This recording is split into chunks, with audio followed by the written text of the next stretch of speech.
Welcome to another unit in this VBA course.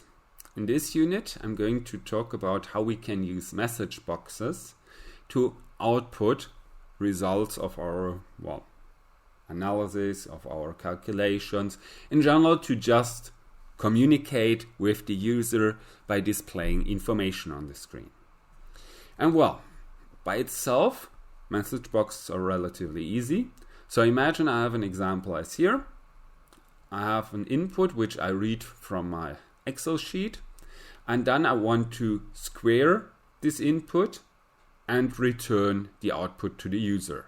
I'm not going to actually return this here to the worksheet again. I just want to display this.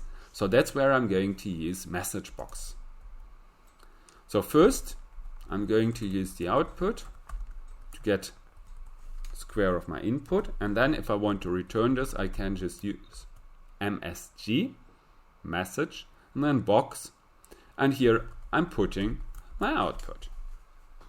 And if I'm doing this, see, get small message box, that's the square of 3, so it's 9. So that's the first part on how to use message box.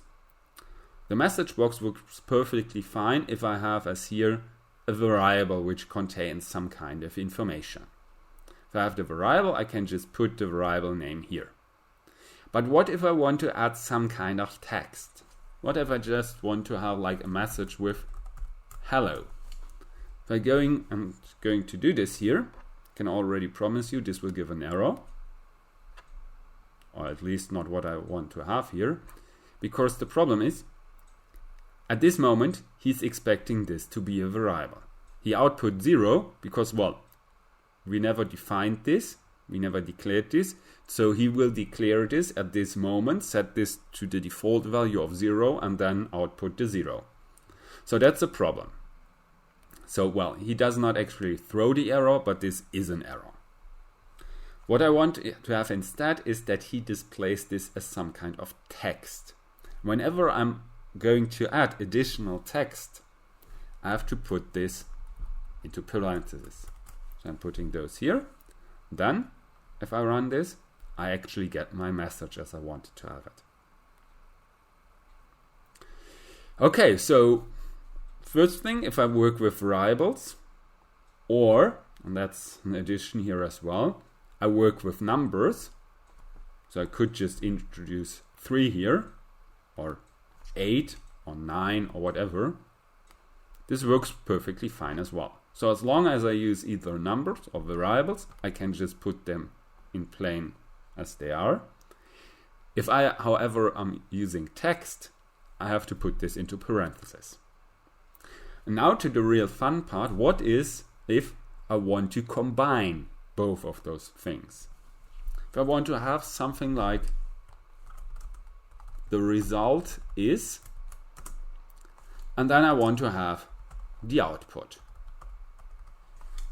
I'm just going to put this here. You see, he misses some kind of what he calls list separator. So something which actually combines those two parts, the text and the variable. And this list separator, which makes the most sense here, that's this sign. That's the, let's call this AND sign. And here we see this is something he accepts.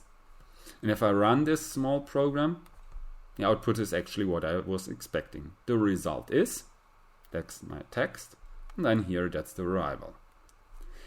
What's important in this context is I put a blank at this point, because he does not automatically, even if here there are blanks, he will not display them.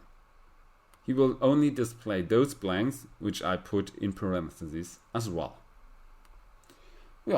This already concludes this session on message box.